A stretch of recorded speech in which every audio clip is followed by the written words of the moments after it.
Howdy, friends. This is Hank Williams.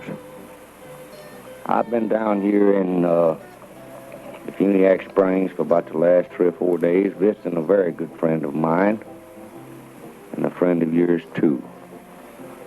A man that I had the pleasure of working with when I first started to picking and singing years ago. He's one of the finest guys in the world. Neal McCormick, huh?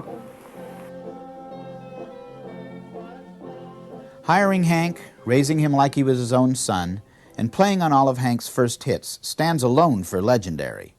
But both Neal and Hank were Cherokee Indians, Neal being born on the reservation in Wing, Alabama. This is where the legend is just beginning.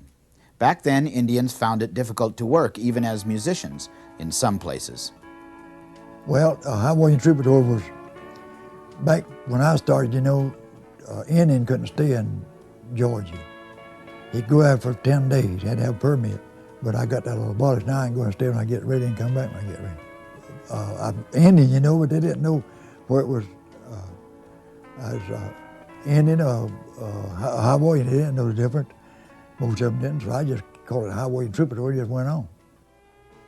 We had a good band, and they didn't have no trouble getting a job somewhere. That was one thing. The band traveled around the country in limousines and then buses, playing barn dances, honky-tonks, and radio programs. Now the extraordinary part of his story. Back before the band, Neal was attracting large crowds on street corners with a unique instrument.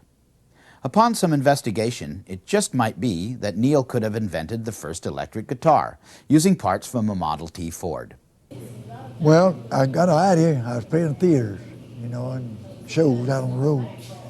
And I found an old gramophone pickup that somebody had built way back, and it had a little coil and a magnet around it, and that needle worked. That's where you got the music off. You see, it went on nothing. The needle just vibrated. And it could, so I got the idea from that. If it get off that needle, it'd get off a string. And I built me a pickup for a guitar. See, and that's where I started out.